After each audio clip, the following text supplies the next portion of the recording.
Hello everyone, welcome to For Nurses Preparation YouTube channel. I am Neeraj Kumar Kathal. Let's begin our today's important nursing exams MCQs. Question number 1. Lump formed after administration of BCG vaccine is how much diameter? किसी client में BCG vaccine लगाने के बाद कितने diameter का lump formation होता है? 2 to 4 mm, 1 to 4 mm, 5 to 8 mm या फिर 2 to 5 mm? The right answer is option C, that is 5 to 8 mm. 5 to 8 mm is a correct answer. BCG का फुल फॉर्म है बेसिलस कालमेटी गुवेरिन. इस vaccine का इस्तेमाल हम ट्यूबरक्लोसिस या टीबी डिजीज़ की प्रिवेंशन हेतु करते हैं. टीबी डिजीज़ माइकोबैक्टीरियम ट्यूबरक्लोसिस नामक बैक्टीरिया से होने वाला एक कंटेजियस डिजीज़ है. जैसे ही हम किसी क्लाइंट में अपर आर्म में डेल्टॉइड मसल्स के अंदर, लेफ्ट अपर आर्म में डेल्टॉइड मसल के अंदर इंट्राडर्मल रूट से बीसीजी वैक्सीन को एडमिनिस्टर करते हैं. वैक्सीन एडमिनिस्टर करने के बाद पेशेंट की बॉडी में सबसे पहले वैक्सीन इंसर्शन साइट पर रेडनेस होती है. फिर उसके बाद स्मॉल लंप फॉर्मेशन होता है और फिर इसके कुछ वीक्स के बाद एक स्मॉल अल्सर वहाँ पर बन जाता है. स्मॉल अल्सर जो कि ओपन सोर की तरह होता है और इसके डेवलपमेंट के कुछ हफ्ते बाद वहाँ पर वैक्सीन एडमिनिस्ट्रेशन साइट पर बिलो 1 सेंटीमीटर का स्कार फॉर्मेशन हो जाता है. एक wheel shaped below 1 centimetre approximately 5 to 8 millimetres का स्कार फॉर्मेशन हो जाता है. इसे हमेशा याद रखें. आप भी अपने लेफ़्ट अपर आर्म पर देख सकते हैं डेल्टॉइड मसल्स वाले रीजन पर आपको भी एक व्हील शेप्ड स्कार देखने को मिलेगा जो कि बीसीजी वैक्सीन के कारण ही है. Hello everyone, welcome to for nurses preparation YouTube channel. Let's begin today's MCQ session. Question number 1. Who is known as father of medicine? Father of medicine किसे कहा जाता है? लुइस पास्चर को, लॉर्ड लिस्टर को, हिप्पोक्रेट्स को या फिर Darwin को? Correct answer is option C, Hippocrates. Hippocrates को फादर ऑफ मेडिसिन के नाम से जाना जाता है. Question number 2. Urine containing HCG is an important sign of. अगर किसी पर्सन के यूरिन में ह्यूमन कोरियोनिक गोनेडोट्रोपिन की प्रेजेंस देखी जाए तो ये किसका साइन माना जाएगा? Meningitis, acute renal failure, pregnancy या फिर renal tumour? Correct answer is option C, it is an important sign of pregnancy. जब हम यूरिन प्रेगनेंसी टेस्ट करते हैं तो इस किट के द्वारा यूरिन में ह्यूमन कोरियोनिक गोनेडोट्रोपिन हार्मोन की प्रेजेंस को आइडेंटिफाई किया जाता है. इस टेस्ट को हम 8 से पीरियड मिस होने के 8 से 10 दिन बाद चेक कर सकते हैं और यदि HCG यूरिन में प्रेजेंट है तो प्रेगनेंसी टेस्ट या UPT test, urine pregnancy test positive बताया जाता है. Question number 3. What should nurse do to assess the neurovascular status of an extremity casted with ankle to thigh? एक पेशेंट जिसके पैर में एंकल से लेकर थाइस तक कास्ट लगाया हुआ है।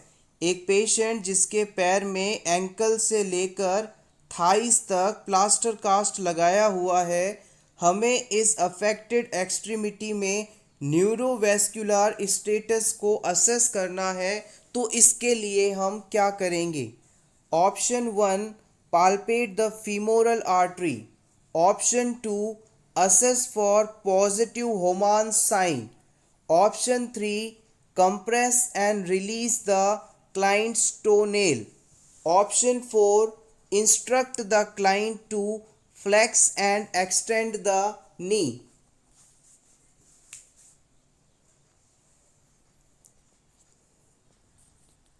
Right answer is option 3। इस पेशेंट में न्यूरोवेस्कुलर स्टेटस के एग्जामिनेशन हेतु हम कैपिलरी रिफिल टाइम टेस्ट करेंगे। कैपिलरी रिफिल टाइम चेक करने के लिए पेशेंट के पैर के अंगूठे के नाखून को कंप्रेस करके रिलीज़ किया जाता है। ऐसा करने के बाद कैपिलरी रिफिल टाइम यदि 2 सेकेंड या इससे कम है तो इसका मतलब है कि न्यूरोवेस्कुलर स्टेटस ओके है। अगर कैपिलरी रिफिल टाइम 2 सेकेंड से ज़्यादा है, कैपिलरी रिफिल होने में टाइम ज़्यादा लग रहा है, तो इसका मतलब है कहीं ना कहीं न्यूरोवेस्कुलर स्टेटस इम्पेयर्ड हो गया है। ऑप्शन ए में है कि फीमोरल आर्टरी को पाल्पेट करना। इसकी बजाय यदि पेडल आर्टरी को पाल्पेट किया जाता तो ज़्यादा बेहतर होता। जिस साइट पर इंजरी हुई है उससे डिस्टल पार्ट पर स्थित पेडल आर्टरी को अगर पाल्पेट करते तो ज़्यादा असेसमेंट अच्छा हो सकता था, ना कि फीमोरल आर्टरी के असेसमेंट से। सो ये ऑप्शन गलत है। पॉजिटिव होमान साइन थ्रोम्बोफ्लेबाइटिस या डीप वेन थ्रोम्बोसिस की कंडीशन में उपयोगी माना जाता है, जबकि ऑप्शन 4 में कहा गया था कि क्लाइंट को फ्लेक्शन और एक्सटेंशन करने के लिए कहा जाएगा। अगर क्लाइंट के पैर में कास्ट लगा हुआ है तो पैर को मोड़ना यानी फ्लेक्स करना और फैलाना एक्सटेंड करना दोनों ही चीज़ें नहीं हो सकती, इसलिए ऑप्शन नंबर 4 भी गलत है। क्वेश्चन नंबर 4, 12 लीड की is use to diagnose. 12 lead ECG की सहायता से हम किसे आइडेंटिफाई कर सकते हैं? Option 1, dysrhythmias and conduction abnormalities, chamber enlargement and injury, myocardial ischaemia and conduction abnormalities, pulmonary oedema and heart failure. 12 lead ECG की मदद से आप किस किस चीज़ का असेसमेंट कर सकते हैं?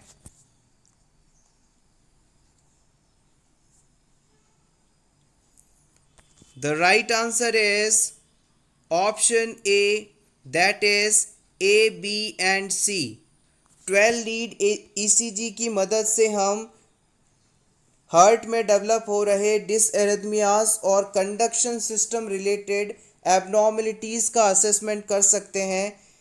हार्ट के चैम्बर इनलार्ज तो नहीं हो गए, उनमें किसी प्रकार की इंजरी तो नहीं, साथ ही साथ मायोकार्डियल इस्चीमिया या मायोकार्डियल इन्फ्रक्शन तो नहीं डेवलप हो रहा। इन सभी चीज़ों का असेसमेंट हम 12 लीड ईसीजी की मदद से कर सकते हैं। Option A correct. Question number 5, the client with human immunodeficiency virus and acquired immunodeficiency syndrome confines that he is homosexual and his employer does not know his HIV status. Which response by the nurse is best? एक patient जो कि ads से ग्रसित है, इस patient द्वारा आपसे बताया जाता है कि वो एक होमोसेक्सुअल पर्सन है और इसके एम्प्लॉइज़ इसके इस स्टेटस के बारे में नहीं जानते। इस सिचुएशन में एज अ नर्सिंग ऑफिसर आप क्या रिस्पॉन्स देंगे? Option 1, would you like me to help you tell them. आप कहेंगे कि क्या आप चाहते हैं कि इसके बारे में आपके एम्प्लॉयज़ से बताऊं। Option two, the information you confined in me is confidential. आपने जो इंफॉर्मेशन मुझसे शेयर की है ये कॉन्फिडेंशियल है, इसे मैं आगे शेयर नहीं करूंगी। Option three, I must share this information with your family. मैं इस इंफॉर्मेशन को आपकी फैमिली के साथ शेयर करूंगी। या फिर I must share this information with your employees. मैं इस इंफॉर्मेशन को आपके एम्प्लॉयज़ के साथ ज़रूर शेयर करूंगा। कौन सा ऑप्शन इस कंडीशन में एज अ नर्स आपके द्वारा सही माना जाएगा? Correct answer is option two. आप इस पेशेंट से कहेंगे कि आपने मुझे ये जो इन्फॉर्मेशन दी है कि आप एड्स से ग्रसित हैं, आप होमोसेक्सुअल हैं, ये सभी इन्फॉर्मेशन काफ़ी कॉन्फिडेंशियल है और मैं इसे आगे किसी के साथ शेयर नहीं करूँगी। So option two correct. Question number 6. Most common complication of tuberculosis meningitis in children is encephalitis, subdural empyema, hydrocephalus, brain abscess. Correct answer is option C. Tuberculosis meningitis के बाद बच्चों में सबसे ज़्यादा होने वाला कॉम्प्लिकेशन है हाइड्रोसिफेलस। हाइड्रोसिफेलस एक ऐसी कंडीशन है जिसमें ब्रेन में एबनॉर्मली सीएसएफ का एक्यूमुलेशन होने लगता है, लार्ज अमाउंट में सीएसएफ एक्यूमुलेट होने लगता है जिसकी वजह से हेड साइज बढ़ने लगता है। This is called hydrocephalus. Question number 7. The nurse is caring for a client scheduled for removal of pituitary gland. The nurse be particularly alert for. एक पेशेंट जिसमें पिट्यूटरी ग्लैंड को रिमूव किया जाना है, इस प्रोसीजर के बाद नर्स को किस कंडीशन के लिए अलर्ट रहना चाहिए? Nasal congestion, abdominal tenderness, muscle tetany या फिर oliguria. Correct answer is option A, nasal congestion. हम सभी जानते हैं पिट्यूटरी ग्लैंड को रिमूव करने के लिए ट्रांसस्पेनॉइडल अप्रोच का इस्तेमाल किया जाता है।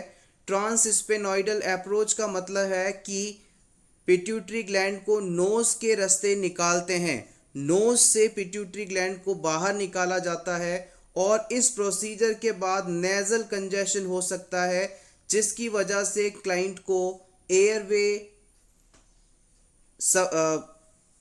इंटरफेयर हो सकता है या फिर सांस लेने में तकलीफ हो सकती है। So always remember. Question number 8. After delivery the nurse observes that the newborn scrotal sac is empty. This condition is called। Newborn baby के स्क्रोटल सैक जन्म के बाद एम्प्टी है, यानी वहाँ पर टेस्टिस मौजूद नहीं है। इस कंडीशन को आप क्या कहेंगे? एन्यूरेसिस, क्रिप्टोचिडिज्म, ऑर्कियोपैक्सी या फिर epispadias. Correct answer is option B, cryptorchidism. आइए इसके बारे में जानें। क्रिप्टोचिडिज्म एक ऐसी कंडीशन है जिसमें किसी न्यूबॉर्न बेबी के टेस्टिस में एक या दोनों टेस्टिस नहीं पहुंच पाते। क्रिप्टोचिडिज्म पीडियाट्रिक्स में मिलने वाली मोस्ट कॉमन जेनाइटल प्रॉब्लम मानी जाती है। आपसे यदि पूछा जाए कि पीडियाट्रिक्स में मोस्ट कॉमन जेनाइटल प्रॉब्लम कौन सी है तो आप कहेंगे क्रिप्टोचिडिज्म। क्रिप्टोचिडिज्म को हम हिडन टेस्टिकल्स या अनडिसेंडेंट टेस्टिकल्स के नाम से भी जानते हैं। नेक्स्ट ऑप्शन में टर्म दी गई थी बेड वेटिंग। क्या है बेड वेटिंग? अगर कोई 5 साल से अधिक उम्र का बच्चा सोते समय यूरिन पास कर देता है तो इस कंडीशन को हम बेड वेटिंग या नाइट टाइम इनकॉन्टिनेंस या नॉक्चूरनल एन्यूरेसिस के नाम से जानते हैं। Involuntary urination while sleeping after the age of 5 years known as bedwetting। इसके अलावा ऑप्शन में एपीस्पेडियासिस टर्म दी गई थी। एपीस्पेडियासिस कंडीशन का मतलब होता है जब मेल या फीमेल दोनों में यूरिथ्रल ओपनिंग नॉर्मल प्लेस से एंटीरियर साइड में यानी अपर पोर्शन पर सिचुएटेड हो तो इसे हम एपीस्पेडियासिस के नाम से जानते हैं। In male urethra opening on the upper aspect of penis, in females when the urethra develops too far anteriorly known as epispadiasis। Next question, a virus found in shellfish from contaminated water and food that are handled by infected individual then eaten raw can cause। एक shellfish नामक मछली जो कि किसी contaminated water में पाई गई है, इस कंटैमिनेटेड वाटर में एक ऐसा वायरस है जो कि डिजीज़ कॉज कर सकता है। अब इसे इन्फेक्टेड इंडिविजुअल द्वारा हैंडल किया गया और फिर इसे कच्चा ही खा लिया गया तो ऐसी सिचुएशन में पेशेंट में कौन सी डिजीज़ हो सकती है? Influenza, hepatitis A, hepatitis B या फिर शिएवो virus. The correct answer is option B. यहाँ पर आपको ये चीज़ ध्यान रखनी थी कि ऐसी डिजीज़ के बारे में आपको बताना था जिसका ट्रांसमिशन फीको ओरल रूट से होता हो। हम सभी जानते हैं हेपेटाइटिस ए और हेपेटाइटिस ई ऐसे दो डिजीज़ हैं जिनका ट्रांसमिशन कंटैमिनेटेड फूड और वाटर द्वारा होता है यानी फीको ओरल रूट से होता है। So option B correct.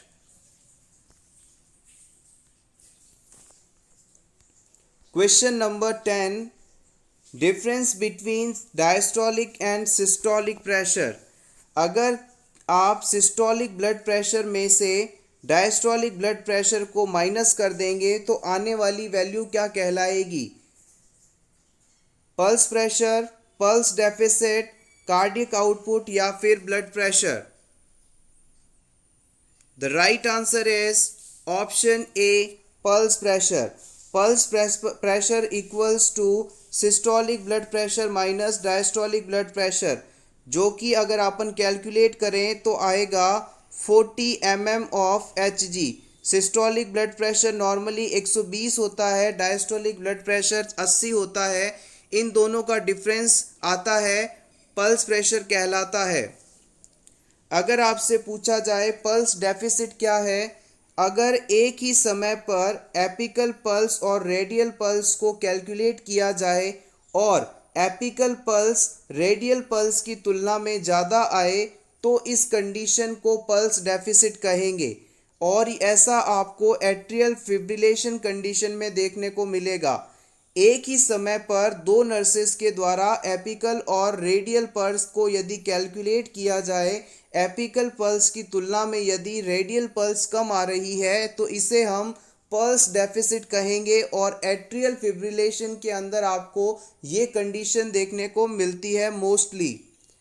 Next बात करते हैं कार्डियक आउटपुट। कार्डियक आउटपुट क्या है? जब हम स्ट्रोक वॉल्यूम को हार्ट रेट से मल्टीप्लाई करते हैं तो आने वाली वैल्यू कार्डियक आउटपुट कहलाती है। स्ट्रोक वॉल्यूम का मतलब होता है एक कॉन्ट्रैक्शन पर हार्ट के लेफ्ट वेंट्रिकल द्वारा कितना ब्लड एरोटा में पंप किया गया। नॉर्मली इसका अमाउंट 70 ml माना जाता है।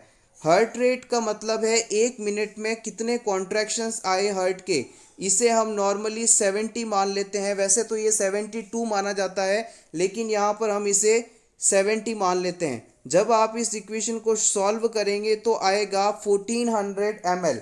तो हम कह सकते हैं कि 1 मिनट में हार्ट के लेफ्ट वेंट्रिकल द्वारा 4900 ml यानी अप्रोक्सीमेटली 5 लीटर ब्लड को अरूटा में पंप किया जाता है और यही कार्डियक आउटपुट कहलाता है। Next question, which is a common cancer with AIDS? AIDS के पेशेंट में कौन सा कैंसर देखने को मिलता है? ल्यूकीमिया, एडिनोकार्सिनोमा, ऑस्टियोसार्कोमा या फिर कापोसी सार्कोमा? प्रीवियस एग्जाम में इसे पूछा गया था। Important question. Correct answer is option D. AIDS के पेशेंट में कापोसी सार्कोमा नामक कैंसर पाया जाता है। Kaposi sarcoma related with the AIDS patients. Kaposi sarcoma में बॉडी के सॉफ्ट टिश्यूज मुख्य रूप से प्रभावित होते हैं, या यूं कह सकते हैं हम कि सॉफ्ट टिश्यूज में लीजन्स का होना कापोसी सार्कोमा कहलाता है। Question number 12, the nurse is making initial rounds on a client with C5 fracture and crutch-filled tongues. Which equipment should be kept at bedside? एक ऐसा पेशेंट जिसमें C5 लेवल पर fracture हुआ है और इस पेशेंट में क्रच-फिल्ड टंग्स ट्रैक्शन लगा हुआ है। इस क्रच-फिल्ड टंग्स के साथ कौन सा इक्विपमेंट हमेशा पेशेंट के पास होना चाहिए? Option A, a pair of forceps, option B, a tourniquet wrench, option C, a pair of wire cutters, option D, screwdriver. The right answer is option B, tourniquet wrench. अगर किसी client में क्रचफिल्ड tongues नामक traction आपने लगाया है तो इस patient के बेड साइड पर हमेशा टॉर्निकेट रिंच अवेलेबल रहना चाहिए। आइए इसके बारे में और जानें।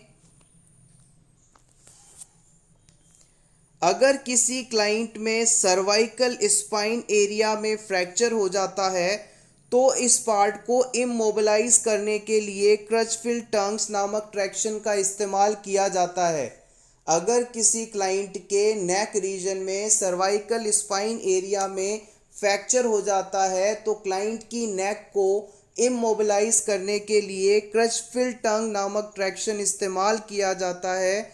इस प्रकार के ट्रैक्शन में पेशेंट के स्कल में पिंस को इंसर्ट किया जाता है और वेट को अप्लाई किया जाता है जिससे कि पेशेंट की जो नेक है वो इमोबिलाइज हो जाती है। अब इस पेशेंट के पास टॉर्निकेट रिंच को हमेशा क्यों रखा जाता है?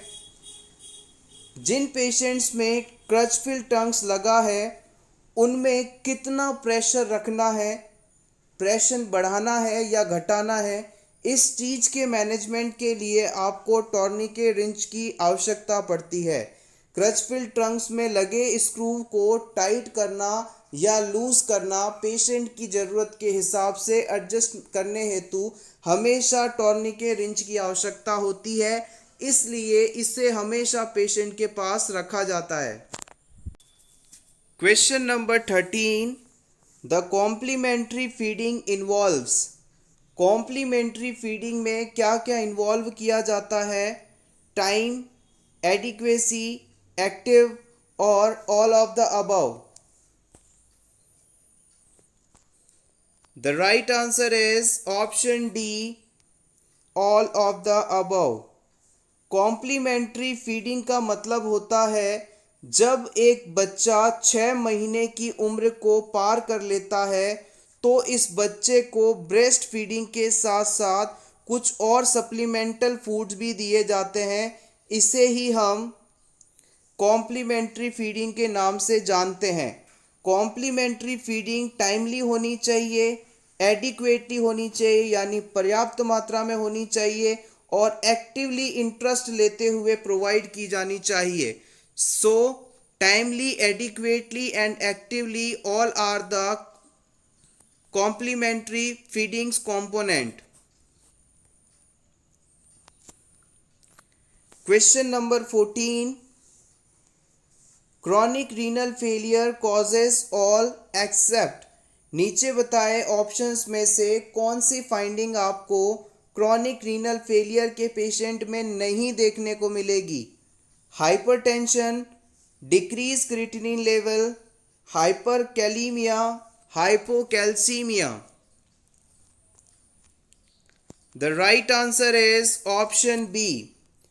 किडनी पेशेंट में हमेशा क्रिएटिनिन लेवल बढ़ा हुआ मिलता है, ना कि decrease. So option B is correct.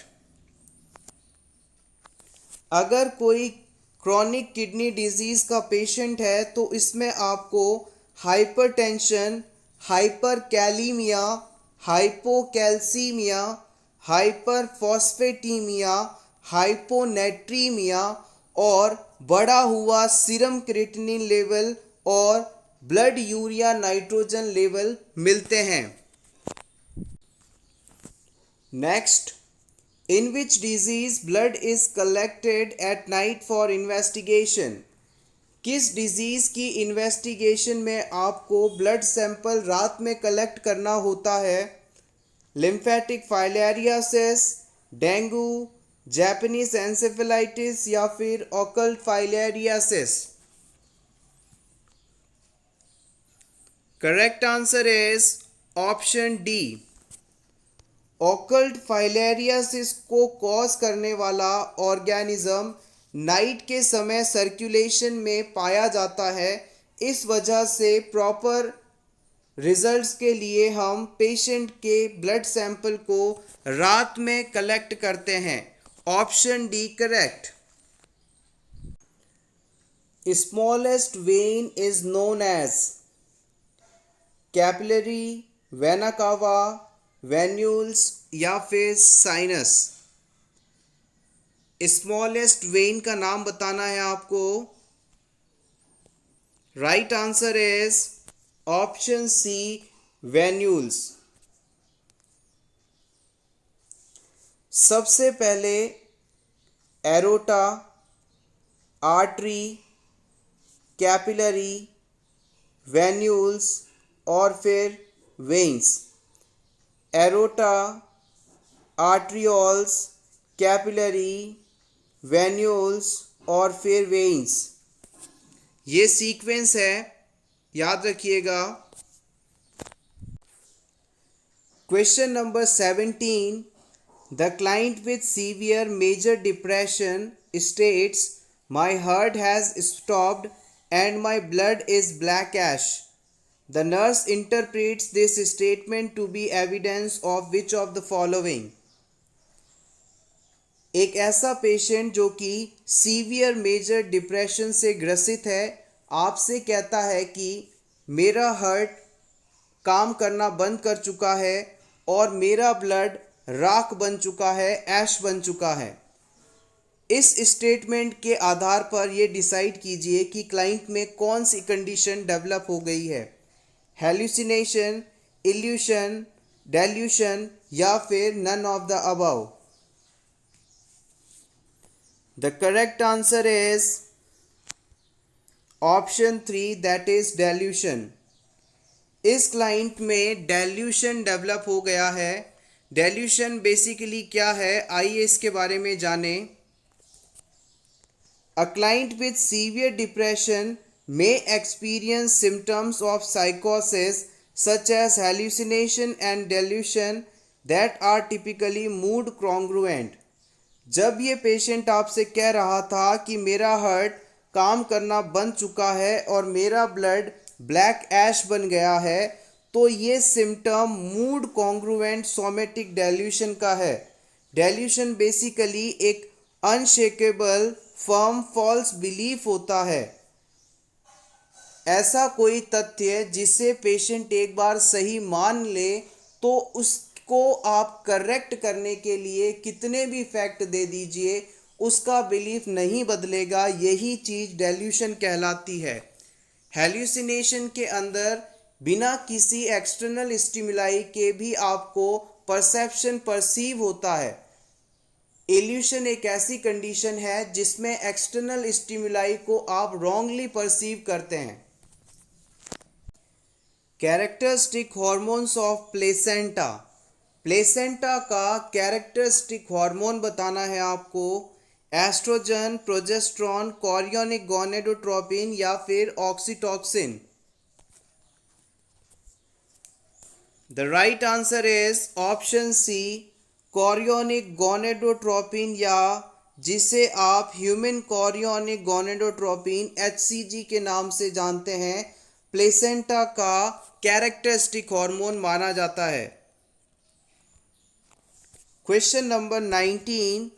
A patient is assisting a client with diverticulosis to select appropriate food. Which food should be avoided? एक पेशेंट जिसमें डाइवर्टिक्यूलोसिस कंडीशन है, यानी कि इस पेशेंट की इंटेस्टाइन में इस तरह के कुछ पाउच जैसी स्ट्रक्चर बन गई है। इस पेशेंट को फूड आइटम सेलेक्ट करते समय कौन सी चीज को, कौन से फूड को अवॉइड करना चाहिए? Bran, fresh peaches, cucumber salad या फिर yeast rolls. The right answer is option C. Diverticulosis के पेशेंट को हमेशा ऐसे फूड सब्सटेंस को अवॉइड करना चाहिए जिसमें किसी भी प्रकार के सीड हो, बीज हो। नहीं तो क्या होगा, जैसे ही पर्सन इन सीड्स वाले फूड को इनटेक करेगा, ये सीड इन डाइवर्टिकुलाई के अंदर जाकर लॉज हो जाएंगे और फिर यहाँ पर सड़न पैदा करने लगेंगे, जिसकी वजह से इन्फ्लामेशन होगा, इन्फेक्शन होगा, सेप्सिस भी हो सकता है, पेरिटोनाइटिस भी हो सकती है। इस वजह से कहा जाता है कि डाइवर्टिक्यूलोसिस या डाइवर्टिक्यूलाइटिस के पेशेंट को हमेशा ऐसे फूड सब्सटेंस को अवॉइड करना चाहिए जिनमें सीड्स हों। हम सभी जानते हैं ककड़ी के अंदर, कुकुम्बर के अंदर सीड पाए जाते हैं, बीज पाए जाते हैं, इस वजह से इन्हें अवॉइड करना आवश्यक है। Question number 20. Which of the following technique during IM injection helps to prevent the leakage of medicine from the tissue? Intramuscular injections को अगर आप किस टेक्निक से एडमिनिस्टर करें कि बैकवर्ड फ्लो रिड्यूस हो जाए? Option A, massaging the skin with antiseptic solution before injection, stretching the skin, administration at the angle of 90 degree, slow push of injection. The right answer is option B. जब आप intramuscular injection को Z-ट्रैक technique द्वारा administer करते हैं तो administration से पहले आप स्किन को स्ट्रेच कर लेते हैं, उसके बाद निडल इंसर्ट करके मेडिसिन एडमिनिस्टर करते हैं, और जब आप निडल को निकालते हैं और स्किन को छोड़ते हैं तो Z के आकार का पाथवे बन जाता है, जिसकी वजह से जो मेडिसिन है उसके बैकफ्लो होने की संभावना बहुत कम हो जाती है। So this is the correct answer. Question number 21. Maternal mortality is maximum in. Maternal mortality किस पीरियड में मैक्सिमम होती है? एंटीपार्टम पीरियड में, पेरीपार्टम पीरियड में, पोस्टपार्टम पीरियड में, या फिर इनमें से किसी में भी नहीं? The right answer is option C. Postpartum period में मैटरनल मॉर्टिलिटी मैक्सिमम होती है। आइए इन पीरियड्स के बारे में जानें। एंटीपार्टम पीरियड का मतलब होता है चाइल्ड बर्थ से पहले, बच्चे के जन्म से पहले का समय एंटीपार्टम पीरियड कहलाता है। पेरीपार्टम पीरियड का मतलब है बच्चे की डिलीवरी से जस्ट थोड़ा सा पहले, ड्यूरिंग और जस्ट उसके बाद का कुछ समय, ये पेरीपार्टम पीरियड कहलाता है। पोस्टपार्टम पीरियड का मतलब है कि चाइल्ड बर्थ के बाद का समय, जिसे हम पोस्टनेटल पीरियड के रूप में भी जानते हैं।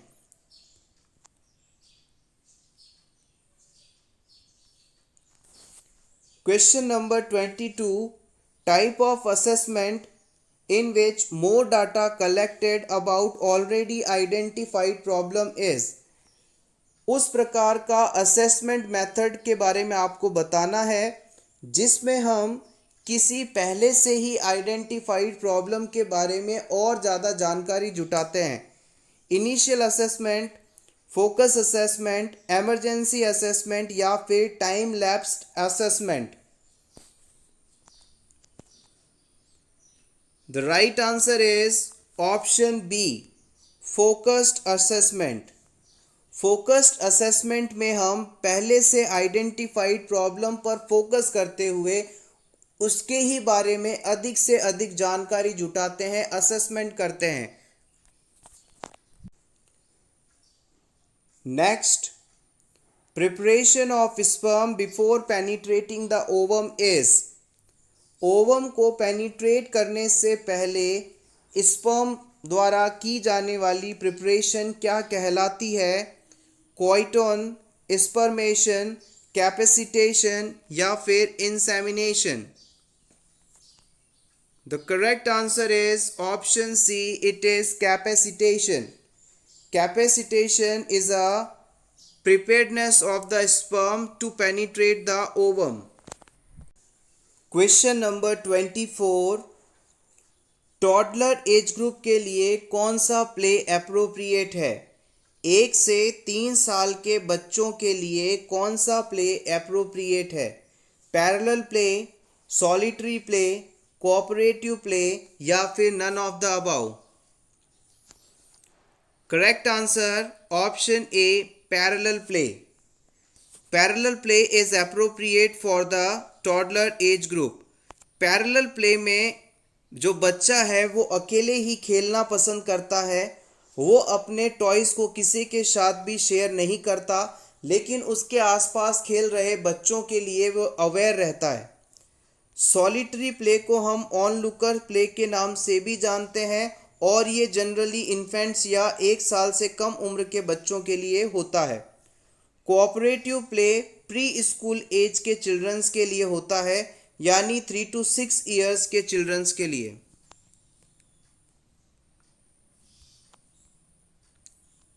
Question number 25.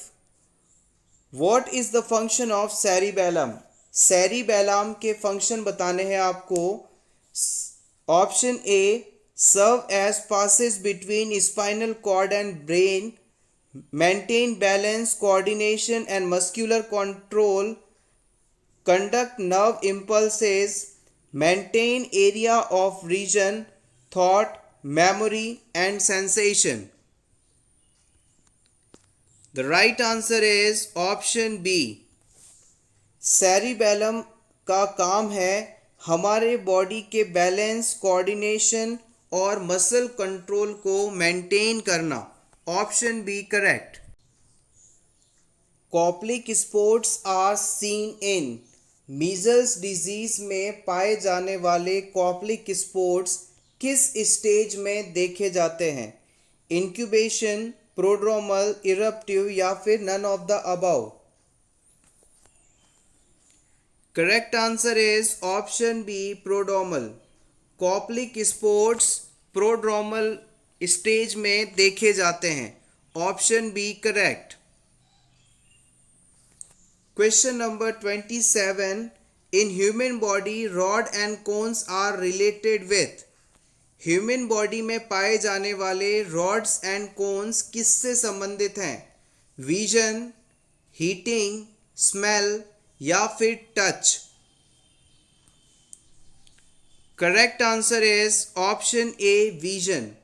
हम सभी जानते हैं कि रॉड सेल्स और कॉन सेल्स हमारी आईज में पाई जाती हैं. रॉड सेल्स पेरिफेरल विजन के लिए आवश्यक हैं, जबकि कॉन सेल्स कलर विजन और सेंट्रल विजन के लिए आवश्यक मानी जाती हैं.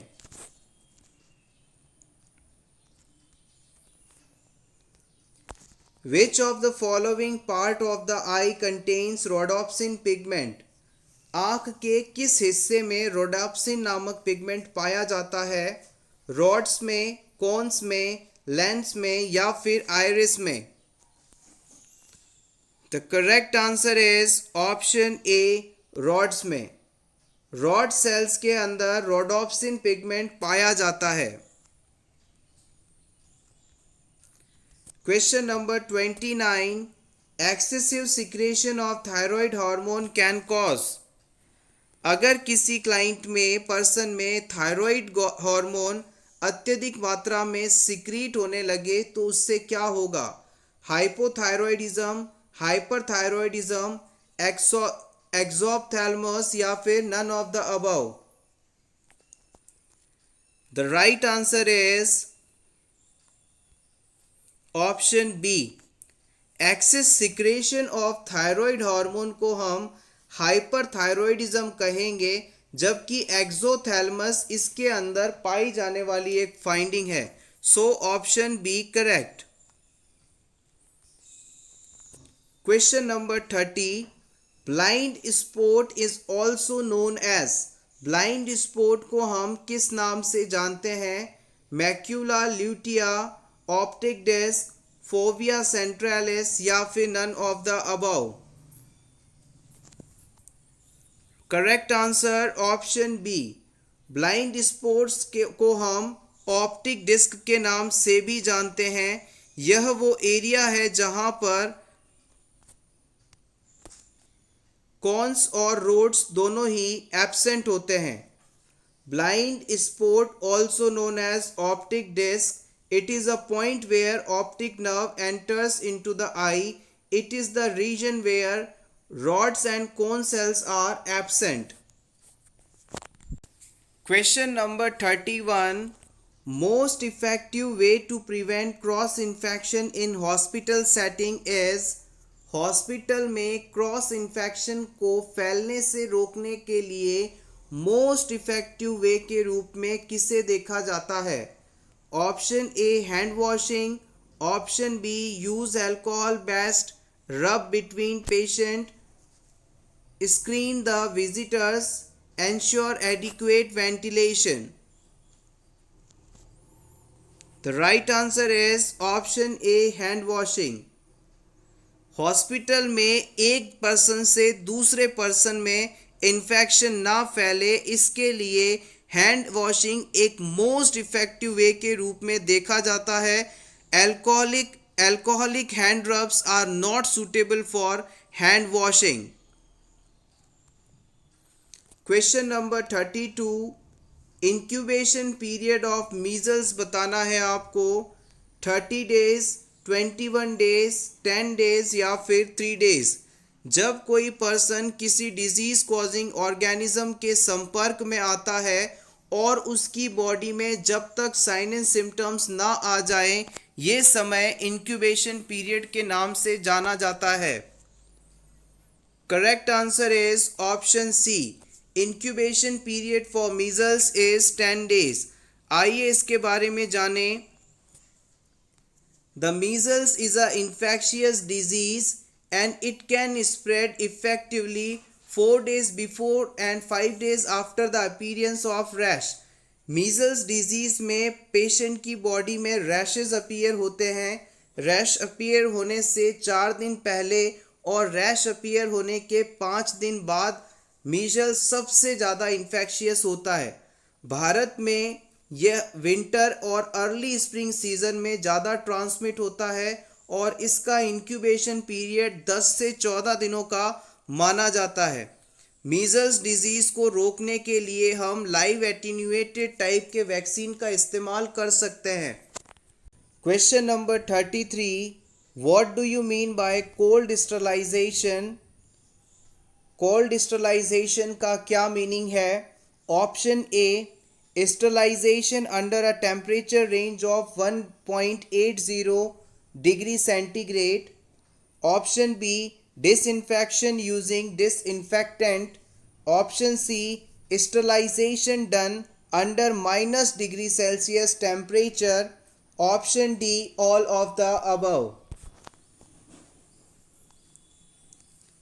Correct answer is option B. जब हम डिसइंफेक्टेंट का इस्तेमाल करते हुए डिसइंफेक्शन करते हैं तो ये प्रक्रिया कोल्ड स्टरलाइजेशन कहलाती है। आइए इसके बारे में जानें। कोल्ड स्टरलाइजेशन द्वारा हम उन इक्विपमेंट्स को डिसइंफेक्ट करते हैं जो कि हीट सेंसिटिव होते हैं, यानी कि थोड़ी सी भी हीट देने के बाद खराब हो सकते हैं। Disinfection done using disinfectant is known as cold sterilization. Immersion of heat-sensitive instruments into the microbicidal fluids such as glutaraldehyde, orthopetaldehyde, concentrated hydrogen peroxide to rid them of bacteria, fungi, mycobacteria or virus. Simply, cold sterilization का क्या meaning है? ऐसे equipments जिन्हें हम hot देकर, temperature देकर sterilise नहीं कर सकते, डिसइंफेक्टेंट नहीं कर सकते, क्योंकि थोड़ी सी भी टेम्परेचर देने पर ये ख़राब हो सकते हैं। तो ऐसे सभी इक्विपमेंट्स को हम माइक्रोबिसीडल फ्लूइड में, केमिकल में, सॉल्यूशन में डिप कर देते हैं और इसके बाद ये स्टरलाइज हो जाते हैं, डिसइंफेक्टेंट हो जाते हैं और यही प्रक्रिया कोल्ड स्टरलाइजेशन कहलाती है। हम सभी जानते हैं ज़्यादातर स्टरलाइजेशन के मेथड्स में हॉट या हाई टेम्परेचर का इस्तेमाल किया जाता है। Question number 34, last question of this class. What you will find in the second stage of pressure ulcer at sacral area? अगर किसी क्लाइंट के सैक्रल एरिया में सेकेंड स्टेज प्रेशर अल्सर है तो आपको इन चारों में से कौन सी फाइंडिंग देखने को मिलेगी? First is partial thickness skin loss of dermis, option B exposed bone and tendons, option C full thickness skin loss, option D none of the above. Right answer is option A. अगर किसी client की dermis partially loss हो जाती है तो ये हमें second stage ulcer होने को बताती है। हमारी स्किन की सबसे बाहर वाली लेयर है एपिडर्मिस, फिर आता है डर्मिस और फिर आते हैं सबक्यूटेनियस टिश्यू और इसके नीचे बोन एंड टेंडन्स आदि पाए जाते हैं। फर्स्ट स्टेज प्रेशर अल्सर के अंदर क्लाइंट की जो अपर स्किन है, एपिडर्मिस लेयर है, उसमें किसी भी प्रकार का डैमेज नहीं पाया जाता। सिर्फ क्लाइंट के उस एरिया में रेडनेस होती है, इन्फ्लामेशन होता है, टेंडर हो सकता है। अगर किसी पेशेंट के ये सभी फाइंडिंग्स हैं तो इसका मतलब है पेशेंट में स्टेज 1 प्रेशर अल्सर है। सेकंड स्टेज प्रेशर अल्सर के अंदर आपको एपिडर्मिस और डर्मिस, कंप्लीट एपिडर्मिस और पार्शियल डर्मिस स्किन लॉस देखने को मिलेगा, जो कि इस क्वेश्चन में पूछा गया था। थर्ड स्टेज प्रेशर अल्सर के अंदर आपको सबक्यूटेनियस लेयर भी डैमेज मिल सकती है। This is the third stage of pressure ulcer. Fourth stage pressure ulcers में आपको skin completely, subcutaneous tissue completely damage हो जाते हैं। अब पेशेंट की बोन, टेंडन और मसल्स विजिबल हो जाते हैं। फोर्थ स्टेज प्रेशर अल्सर में पेशेंट के बोन, टेंडन और मसल्स एक्सपोज्ड हो जाते हैं, दिखने लगते हैं। Thank you so much everyone for watching this complete video. अगर आपको आज की ये क्लास अच्छी लगी हो तो प्लीज़ वीडियो को लाइक कर दीजिएगा। Thank you so much.